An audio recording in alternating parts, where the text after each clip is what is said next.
And let's jump right into the big story of the week with Slater going down. This is really the biggest injury, I believe, that we've heard about so far in the NFL this preseason. So I'm sure Chargers fans are very happy about that. This is not what you want to see. This is a huge blow. But luckily, they went out and drafted Joe Alt last year. And if he can make that, that seamless transition over to left tackle, then maybe they'd be able to get over this, but it's still a huge loss. Yeah, I think there's confidence in Joe Alt being able to hold down the left tackle spot. I do think in terms of what they wanted for the run game this year and getting to those heights as far as, obviously protection of Justin Herbert with two bookend Pro Bowl tackles. That's not what they're going to have with Slater and Alt left and right side anymore. But I think Alt is promising. I think he could take another step at that left tackle spot. Obviously familiar with playing the position in college quite a bit. So I think that'll just be about getting him more reps over there in the pros. But Trey Pipkins, I think, he's been a starter level tackle for the Chargers in the past, both in 2022, 2023 as well. Was part of the line that went to the playoffs in that 2022 season. So he can certainly, I think, give you starter level contributions, but definitely a step down from the duo that they, thought they would have this season in Alt and Slater. Yeah, I mean, look, a lot of teams might have passed on a Joe Alt and went after a receiver, another tight end or whatever. And then maybe they would just be okay with having Pipkins as their tackle. Mm-hmm. But we know that Harbaugh, this is what he wants. He wants his offensive line to be considered one of the most physical and athletic, but just best overall lines. And that's how he wants to win football games. So that has to be a little bit disappointing. But again, it's only one season. Do you anticipate that there are going to be any? I know there's just not enough guys that are around at this time of year to just pick off anybody off the off the street. That's just not going to happen. Anybody relevant. So it's just a matter of maybe adding some additional depth as far as, because once Pipkins moves up, then you obviously lose a player on the bench. Yeah, so they signed David Sharp, who's there, has been a swing tackle in quite a few places. I think when it comes time for cut down day in the NFL, I think that Joe Ortiz will probably monitor, who's maybe not going to make the roster on certain teams and sort of be involved in that. I don't think there's a big trade coming or something of those sorts, just because teams at this stage of the offseason aren't willing to give up offensive line talent, because they could easily have an injury like that happen to themselves. Offensive line depth, I think, is probably the toughest thing to acquire via, trade in the NFL like that. Certainly not as expendable as other positions like running backs and receivers and stuff like that. So I think they'll, scour the market, see kind of what's available for them in this July, August period. But the top line for what it is right now will be the top line going into the year. Okay, before we break down the depth chart, tell me a little bit. Well, first of all, are there any other injuries that could affect the team week one? Yeah, I mean, the only other one for offense on this list is Najee Harris, who, of course, not necessarily a football injury, but was placed on the NFI list. His agent obviously came out with the statement that he'll be ready week one. The Chargers haven't necessarily said anything against that, but kind of a believe it when I see it situation, considering, we are at August 11th. He has not participated in a team practice or anything like that since August 16th, 17th, when the Chargers got into, July 16th, 17th, when the Chargers got into camp earlier before everyone else. So certainly think it's possible he could be ready for week one, but the clock is ticking in terms of getting him those practice reps and actually making sure that he's ready. If Najee Harris did have to miss week one on the NFI injury, then he would miss 4 weeks. Mm-hmm. So that is kind of the rule. They're similar to IR and how that works before the season. And then as you see with the other running backs that have been competing this preseason, while Najee, has not been practicing, Kamani Vidal, Hassan Haskins, Raheem Sanders, Jarrett Patterson and Naheem Miller-Hines in a world where Najee misses those first 4 games are all guys that, can take up 3 of maybe the 4 running back spots in a world behind Omarion Hampton potentially to open the season. Is that it? Nobody on defense since the looks like the top 2 guys are on offense. Yeah, mostly offense. I mean, a couple nicks and bruises here, but nothing that right now looks like it's going to be affecting week No 1. one significant. Yeah. Anyway. Yeah. Okay.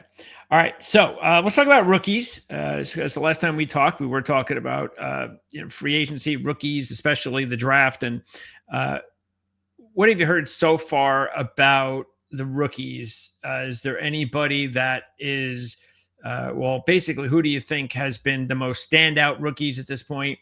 And is there, a couple of guys that are just maybe behind the rest?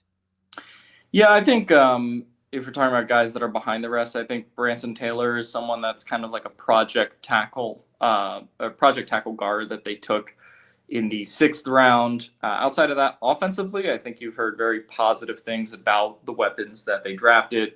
Omarion Hampton, obviously, in the 1st round, who's right now their running back 1, and could enter the season very well that way, assuming Najee Harris remains on the NFI list. And then, of course, it's been a really good camp for Trey Harris and Keandre Lambert-Smith, whose stock keeps elevating week after week. And Rondé Gadsden, I think, has been kind of the big surprise of training camp, if you want to say so far. He just has made continuous explosive plays, whether it's Herbert, Heineke, Lance throwing in the ball. He continues to really impress, I think, in this camp so far. Okay. And let's see. Nothing yet from the guys on defense. Have you heard anything there? Or has anybody, again, as I mentioned, have you heard anything where it just sounds like I'm not hearing enough out of these guys, or anything like that? Kyle Kennard would be the one where I'm not quite hearing enough. Just they're a little thin in the edge room to the point where someone like Caleb Murphy, actually behind him on the depth chart, could end up making the team. He's put together some preseason performances that have been pretty good. Mickens and Caldwell, they drafted for defensive help, obviously. I think they've had really solid preseason debuts in these first 2 games. And Triquez Bridges was their 7th round corner, who I think generally has been competitive in practices, but not so much in the game so far. Did get a little burnt yesterday in the 2nd preseason game. But I think in terms of immediate contributors from this group, I do think you're probably looking at, so far, given how they played in the preseason, I think you're looking at Jamari Caldwell and RJ Mickens from this year's draft. Okay. Now, as far as the CFAs, and there were a bunch here. These are the ones in teal. And then we also, of course, have some on offense. Are any of the CFAs making any noise? Like, is it like, you know what? I think if I had to predict right now, which if a CFA made the team, this is the one guy or 2 that I would look at. I think on defense, it really goes down to the cornerbacks that they've got. Nico Reed played really, really well in the 1st preseason game. Did not play in the 2nd, but he's been getting consistent 2nd-team reps. He's worked his way up from undrafted free agent range. Eric Rogers of Rutgers did have 2 interceptions yesterday. Unfortunately, also suffered an injury towards the end of the game, but he's been playing really well. Really, all their UDFA rookie DBs have been playing pretty solid football. So those are the ones that I would point to, certainly on the defensive side of the ball. And then I think you scroll up to offense here. The one UDFA that I think potentially has a chance to make the roster is Raheem Sanders, running back out of South Carolina, who had a good game yesterday, was hurt for a little bit in the preseason, but finally got a chance to play. Did not practice for a lot of training camp, but finally got a chance to play in the preseason game. Played pretty well, had a touchdown yesterday. So certainly has thrown himself in the mix for one of those running back spots if Najee Harris can't start the season for sure. Okay, now let's run through the depth chart here, starting at quarterback. So Herbert, What's the what are they trying to do now this year? I'm hearing about him, trying to run the ball more. Maybe that's what he wants to do to his game. That puts him in situations you probably don't want to be putting him in. But Yeah. is that what you're hearing as well? Do you how? And it might be fantasy fans that might be tuning in too, that might want to know a little bit more about that. But overall, what do you think that he needs to do better as well? What does he have to do to improve himself? Yeah, I don't think it's going to be necessarily more running than usual, or necessarily more designed runs, because I think it could be more than last year, just because Herbert started the season injured last year. So I think from the very beginning they were kind of advised against it. So I wouldn't be surprised if it was more than the beginning of last season, just because the quarterback run game was a complete non-starter for them, just because Herbert was injured.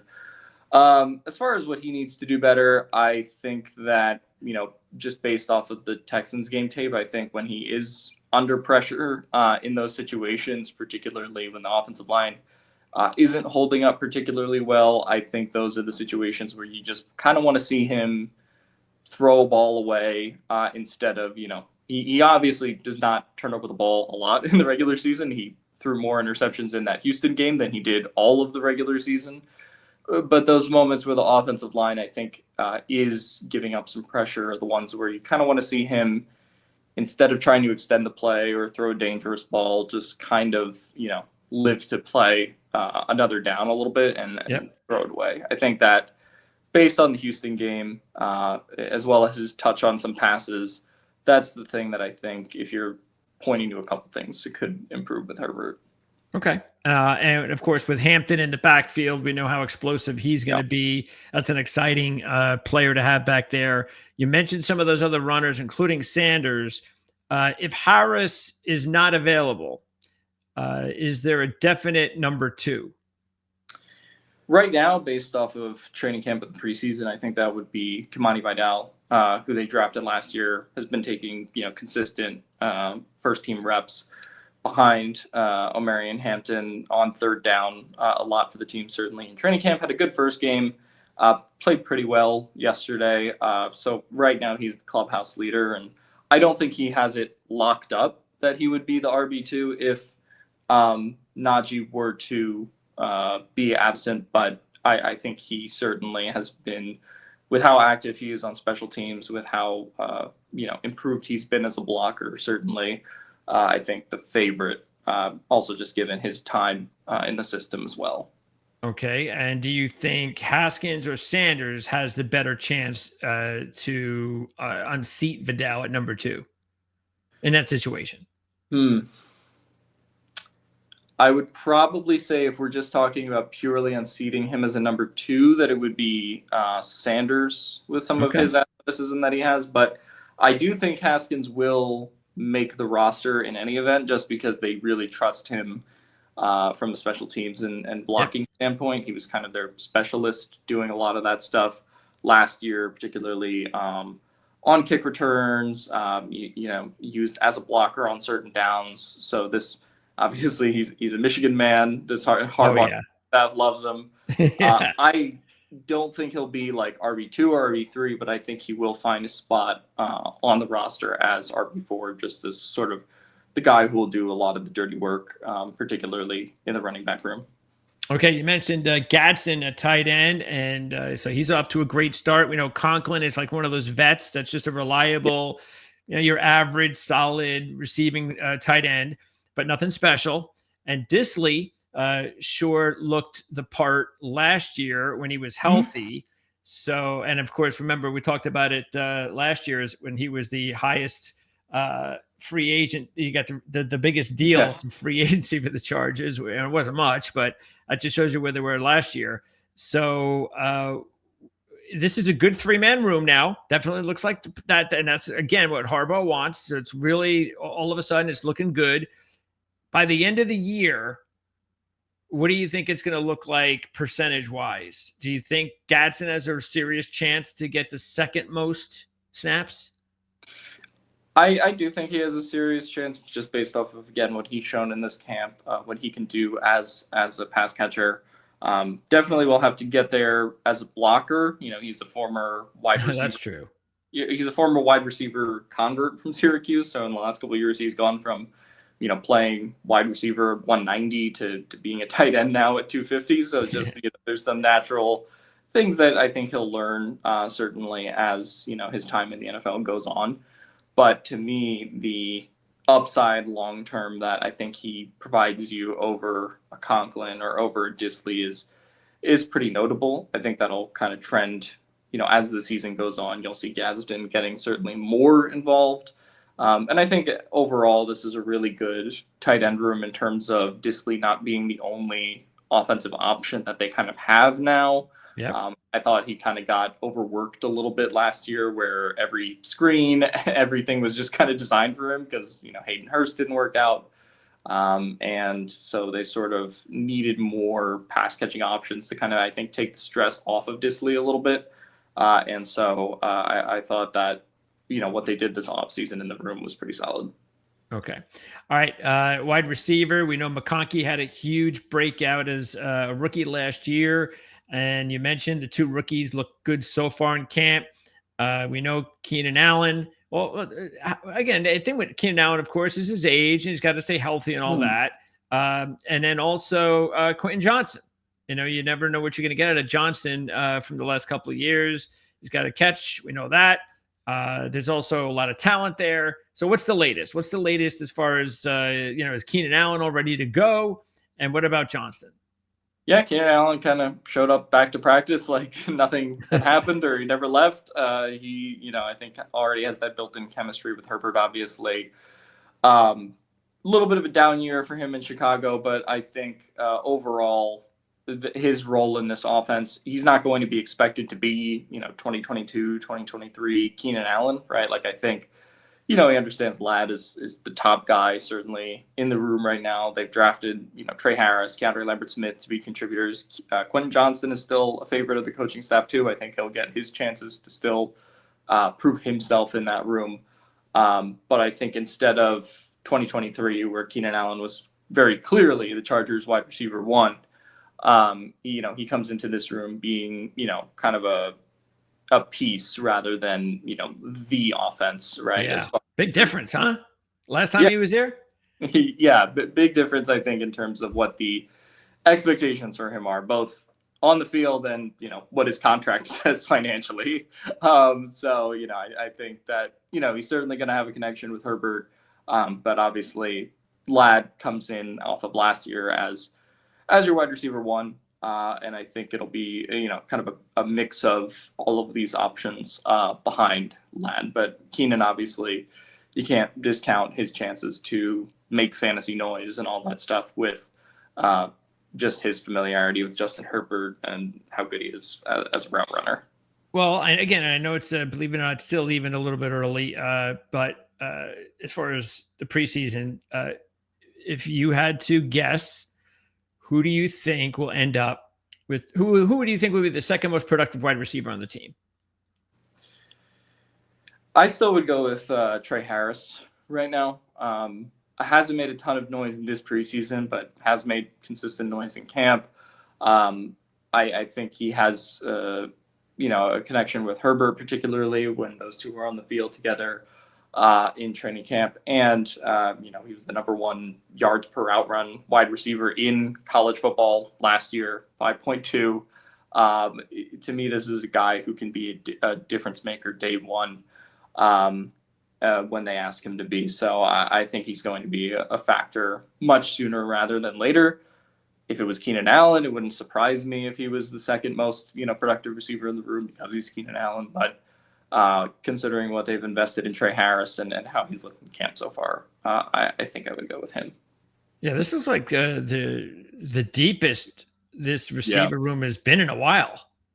Yeah, absolutely. I think Joe Ortiz deserves a lot of credit for, continuing to upgrade the room also, right?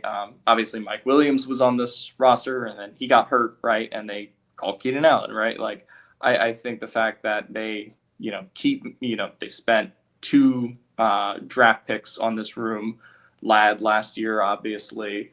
They've invested not necessarily paying a Devontae Adams or a DK Metcalf contract, but they keep investing, I think, a lot of resources into this room, just because they know what the offense was last year. It was not necessarily good enough.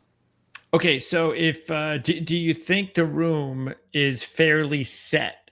Is there is there a surprise at all? Do you think they're going to keep 7 or 6? I think I would go with 6 because you have Ladd, Keenan, Trey, Keandre Lambert-Smith, Quentin Johnston, and then Darius Davis is like your special teams returner type. So I think he'll be on the roster for that reason. And then everyone else is kind of, I think, competing for those practice squad spots. And none of those guys is there out of the third, fourth, fifth group there is anybody ahead of the rest? I think Rager is a guy they like. He, contributed a lot on special teams last year. Was a practice squad elevation guy. Dalvin Campbell has really impressed so far in preseason. So I wouldn't be surprised if he was a guy that got a practice squad spot. Had a big 50-plus yard catch yesterday in the game. So I think he's someone that you can look at in that capacity as well. But I think as far as the practice squad spots, still to be determined in these last 2 preseason games to see, who makes kind of the most impact there. Okay. Is the offensive line room set, or is there to be a competition with a couple of guys to see who makes the team? I think the room is mostly set. I think, like we said, could they go, as the rosters get cut down and get in like a swing tackle here or there? I don't think that's impossible. But Harbaugh said he was pretty sure Bradley Bozeman's going to be the center over Zion Johnson. So I think Zion's going to stay at left guard. That was kind of a brief competition this offseason. But I think that line from left tackle to right tackle is going to be the line week 1. Is that something that if Bozeman does not, say, impress them enough this year, that it's possible that Johnson becomes the starting center at some point, and they're hoping that Taylor that just moves in? Yeah, maybe. I mean, Zion's also on an expiring contract as well. Okay. Bozeman's technically on a 2-year deal, but he doesn't have any, real money necessarily after this year. So kind of a contract year for really both of them in terms of their roles on the team this year. I think with Zion, it was just more, let's, train him at center. And then, for example, if Bradley Bozeman gets injured week 1, right, that's like another option that you kind of have on the table as far as, cross training and all that kind of stuff. But for me, I never really bought that it was a competition in a series. So you look at what? Salyer, Taylor, James, and then who else? Barnhart, is he definitely coming in? I would say right now, if talking about the depth linemen, if they don't bring in someone from the outside, Salyer, James is your backup center right now. Salyer would be your backup guard, if you will. Still think they could go out and kind of find a swing tackle, like we said. I guess for the time being, that would be someone like a David Sharp, just because they activated Pipkins. But, interesting ways this could go. Not as set in stone there at like the swing spot compared to backup guard, backup center. So do you think Salyer should be, is he more of a guard now? I know he can play both, but do you think he is a guard? Yeah, so I think they pretty much, he played left tackle yesterday in the preseason game, but has been, pretty much training at guard. Okay. I think if there were to be an injury to Trey Pipkins or Joe Alt at this point, and kind of in the vein of what they did with moving Alt to left tackle, right? If there were another injury to one of those tackle spots, I think Jamari would be a guy that they would consider moving into, like, say, Joe Alt's spot if he got hurt, or Trey Pipkins' spot if he got hurt. So he's also kind of, in a way, also their swing tackle, in addition to being backup guard. Yeah, which is why, like you said, they might be interested in bringing someone in for that swing job. Do any of those CFAs have a chance to make the team? No. Okay. That was quick. All right. Let's move over to defense, and we will start first of all up front. So talk about the defensive line. Of course, they lost Puna Ford, but they drafted Caldwell. And what do you think they did overall as far as this line is concerned in the offseason, and who needs to step up? Yeah, I think with losing Puna Ford, it's kind of replacing him with multiple guys, right? With Taylor Tart, who they bring back, Deshaun Hand, Naquan Jones, as well as Jamari Caldwell. I think all kind of stepping up in that spot. Just I think Boydby is another guy that they kind of expect another leap out of this year. Their fourth round pick from last year.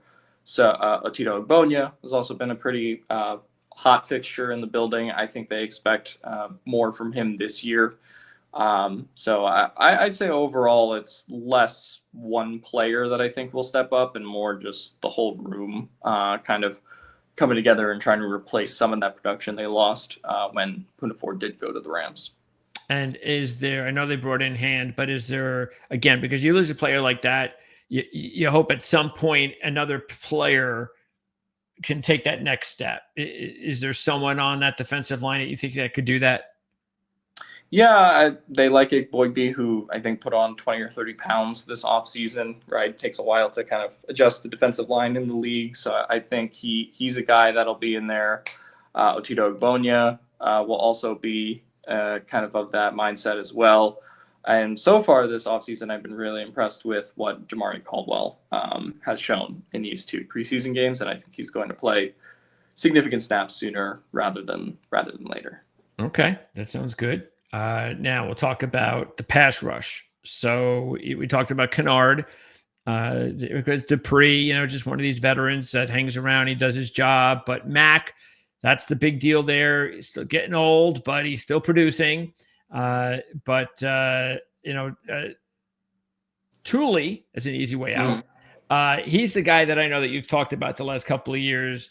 I remember even last year, he was developing. And not too many people outside of LA probably realize that. So this is a big year for him, right? They're hoping that he takes that next step. Yeah, I think obviously without Bosa, the pressure kind of is on Thule in that regard. But I also think it'll just be, Mac plus, all these guys kind of being able to be requisite pass rushers. Haven't been terribly impressed with what I've seen with Kennard this preseason to this point, but I do think Caleb Murphy is a guy that if they do keep a fifth edge, I do think that's a name while we're talking about not a UDFA this year, but a one last year who I think could make the team. So I think it'll just be, instead of necessarily one guy replacing Bosa, obviously they expect Thule to make a leap, but outside of that kind of just, pass rush guys to fill those holes. Okay. Inside, Henley made a big move in year two. Yeah. What about Junior Colson? Are they expecting a lot from him this year? Right now, I would say it's Deion Henley and Denzel Perriman are your top two linebackers. I think they expect more out of Colson. Sort of been an interesting preseason for him. I don't think he didn't play yesterday because he was injured, I believe. Not the greatest Hall of Fame game to go off of. But overall, I think in the linebacker room, they are pretty set with the guys they have in Deion. Denzel Perriman is your top two, and then sort of a mix of the other guys there, including Troy Dye, Junior Colson, Delshon Phillips as kind of your special teams linebacker. So I think they're pretty set with that group, hoping Junior can take another step, but I don't think they're necessarily banking on it being this year. I do think Denzel is still clearly one of the top two guys. And in that secondary, what do you think? Last year, they had some young guys step up, and that was huge for them. So what about this year? How's the secondary looking? Pretty much the same. I think the safety room is really solid with what they brought in. They bring in R.J. Mickens in the draft. They have Tony Jefferson, who's someone who's their fourth or fifth safety, but is still like a really good player in the league. That top trio is Jesse Minter's favorite with Derwin James, Alohi Gilman, and Elijah Molden. So I think they're pretty set as far as the safety room is concerned. Corner, I think, will be a little bit more piecing things together, but Cam Hart and Tarheeb still took really big steps last year. They bring in Dante Jackson from the Steelers. in free agency, and I think they just hope kind of to have enough guys. Derwin James is also someone who's going to play a lot of slot corner. He primarily made an All-Pro team last year off of playing slot corner more than he was actually a safety. Okay. So he'll figure into that mix as well, based on how Jesse Minter kind of uses his personnel. But overall, I think they're pretty happy with the guys they have in the secondary. Certainly the most sure thing, I think, of their defense right now. All right. And does that mean that none of the CFAs or any of those other players, 7th-round draft pick, does anybody have a chance to make the team? I kind of saw Triquez's chances to make the team right now, just based on the fact that they have a lot of DBs. It's actually been really competitive with Eric Rogers and Nico Reed. Nico Reed is the one. If I had to pick one CFA to kind of make it on defense, it would probably be him. Was really impressive in the Hall of Fame game. Has consistently made plays throughout training camp. So I think Nico Reed out of Oregon is the one that I would watch to potentially make the team. And as you said too, Eric Rogers looked good before the injury, so maybe he's a practice squad guy or something like that. That's real possible. Yeah. Any of these other defenders, CFA guys, have a chance to at least be good on the practice squad and potentially more? Potentially more, yeah. If there's injury, I think Miles Purchase again was another CFA who had a really good Hall of Fame game, played pretty well yesterday in the preseason game. A lot of depth, I think, particularly with their corners and how the undrafted guys have played. Definitely the most bright spot of their UDFA lineup. Okay, how is special teams looking right now? We know Dicker, when he's healthy, is as good as you can pretty much hope for at this point, correct? Yeah, pretty much running back the same group from last year, Dicker, Scott, and Harris at the kickers, long snapper, and punter spots. And then I think really from there, Darius Davis is still your return man. And then they also will probably work in Keandre Leopard-Smith into a couple of returns here and there. And like I mentioned, I think why Hassan Haskins, who we talked about earlier, has a spot on this team is just because of how involved he is in the return game and special teams in general. Okay, give me a breakout player on both sides of the ball. Somebody that from last year's team that you think could make a step up and for any reason. Yeah, from last year's team, I would go on offense. I would go with Kamani Vidal, who, again, has this opportunity now, kind of with Najee Harris maybe missing these first 4 games, has a chance to make some plays behind Omarion Hampton, kind of like when Austin Eckler got the chance a couple of years ago when Melvin Gordon held out. I think there is, a chance here for Vidal to shine at RB2. So I would maybe go with him, even though Hampton's going to be obviously way more high volume. On defense, if I have to pick a player who was here last year that I think takes a step, I think I would go with Otito Ogbonya. I think he was very solid, so far in the training camp preseason process, finally getting past the patellar tendon injury he had a couple years ago. So certainly looks a little bit closer to athletically being himself. Not sure exactly how many reps he's going to have relative to the rest of the defensive line room, but I think he's someone that, has shown pass rush upside before.